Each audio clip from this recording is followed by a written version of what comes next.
Hello and welcome to Fast Effect Double Speed Magic the Gathering. We have Andy on Omnisneak versus Luke on Death and Taxes. Historically, Death and Taxes, one of the worst matchups for Sneak and Show decks. They have a lot of ways of dealing with those creatures, Karakas, Swords to Plowshares, Flicker Wisp. I mean, so many different ways of causing problems. And then, of course, Thalia, a card that is a nightmare for many, many combo decks, and Death and Taxes. I mean, the keepable range of hands in this matchup likely include a turn 2 Thalia. If you don't have that, it's a pretty tough sell. Mother of Runes, not likely to be super relevant in this matchup. Any type of Thalia would likely be Force of Willed, if possible. Omnitel does not have, or Omnisneak does not have, like, spot removal typically. Preordain puts 2 to the bottom as Andy knows what he's looking for and it's not there for him. And now a Ponder as well. And that is good enough. That could be very bad for Luke.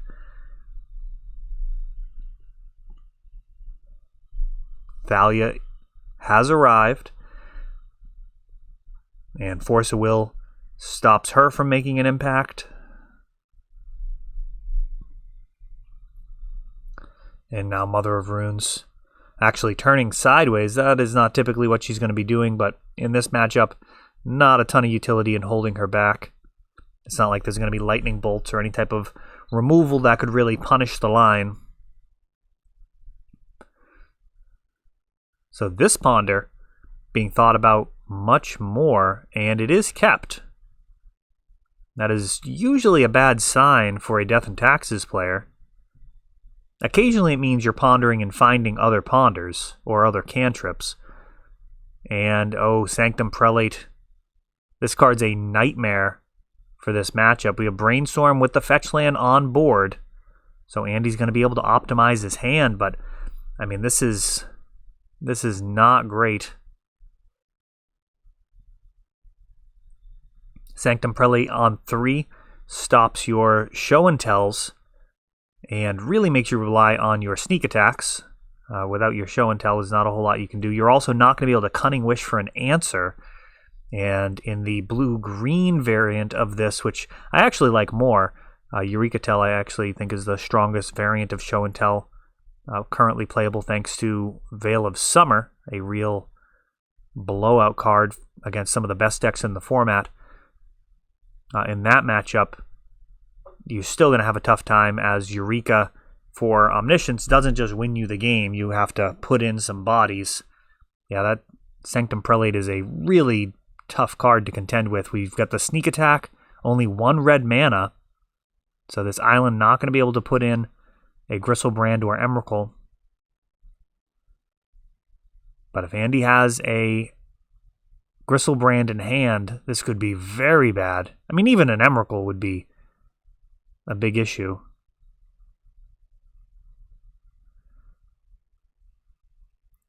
Another Mother of Runes, conveniently setting up 6 permanents during the upkeep, tapping, and, oh, not actually able to put in anything. And it looks like it's going to be time to start searching for a volcanic island. Will Andy be able to cantrip in to something? Oh, well, now I'm confused. Did he just draw Gristlebrand for the turn?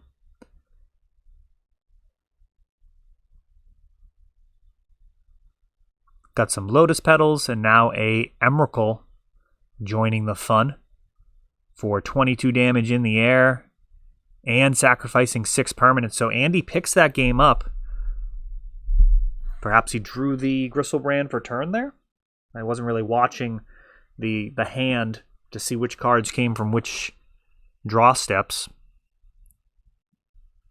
But Luke not having much to say about it.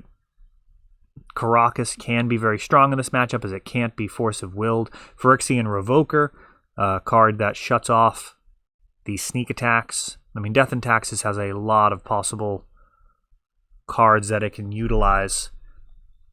Skyclave Apparition. I think that's just non-land permanent. I'm going to confirm that as they sideboard. Yeah, it's non-land permanent. Checking to see if it was a Pernicious Deed or a Engineered Explosives condition there. It does get Planeswalkers and artifacts, enchantments, anything as long as it's not a land. Rashad Port and a Phyrexian Revoker, which is met with a Brainstorm. Andy considering digging for Force of Will to stop this.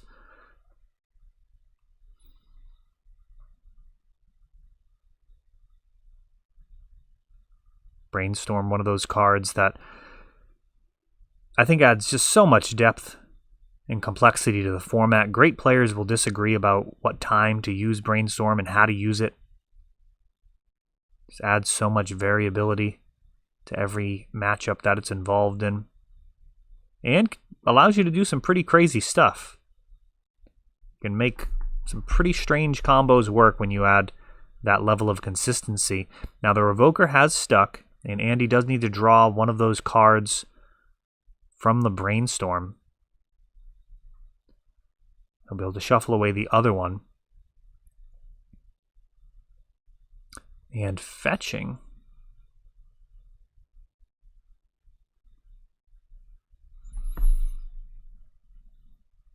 For a sudden shock. Wow. All right. That's going to clear the Revoker. And during the upkeep, Luke's going to fire off that Rashad Port. Andy's going to Brainstorm in response, which is a tempting line. It may not be correct. It's tough to say without seeing his hand. You do want to be careful of the danger of cool things. Depending on the texture of the hand and what's available, it may not be worth brainstorming with that mana. Instead, drawing the extra card, then brainstorming a card deeper. We got a Wasteland targeting Volcanic Island, which prompts an Impulse.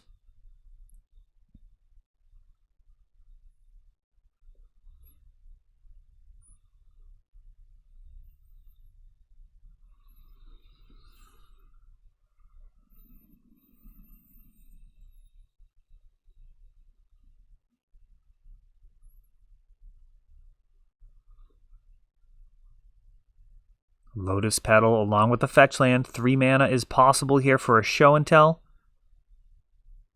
Not available.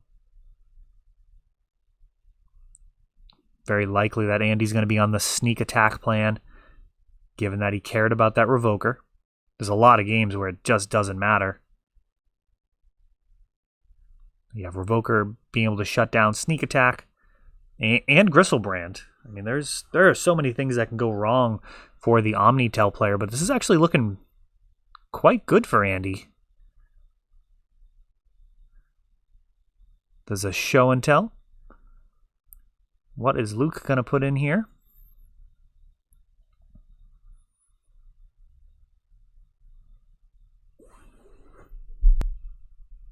We get a Omniscience and a Spirit of the Labyrinth.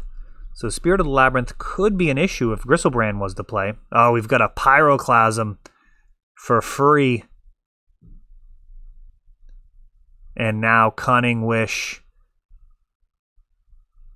Oh, wow. Mindbreak Trap. Oh, no.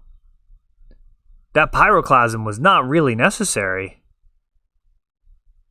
Oh, wow. I feel like that was actually just like a cutesy situation.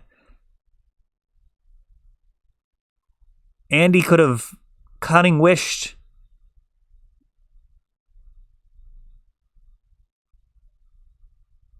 Wow. Sneak Attack being cast. Which is fine because any of his creatures could just be cast anyways. Might be worth holding on to some cards in hand. Extra mana not likely going to be relevant here. And Brainstorm could be very happy to convert a land into an additional cantrip if it comes to that. But Mindbreak Trap, an absolute haymaker. Stopping Andy from winning.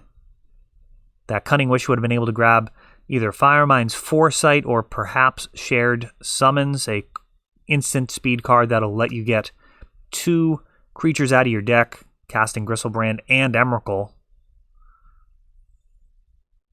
Here's another Cunning Wish.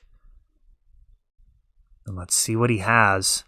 Shared Summons would be the simplest win. Nope, it's going to be Firemind's Foresight. Already used a... Interesting. So this is a roundabout way of doing this. Intuition, leaving a Brainstorm in hand. The Release the Ants not sideboarded in. And now Gristlebrand is going to allow for drawing card. Oh, actually doesn't even need to. He's already got that Gristlebrand and Emrakul duo taking down the match. And very interesting end game there, as Andy wins a tough matchup. That is all for this one, but don't worry, there is a lot more. You can check out our older videos, and we're always putting out new videos from ELD's Time Vault Games in Bellingham, Massachusetts. If you want to help the channel, of course, you can like, subscribe, share, tap that notification bell so you can know the next time our new videos come out. Thanks for watching.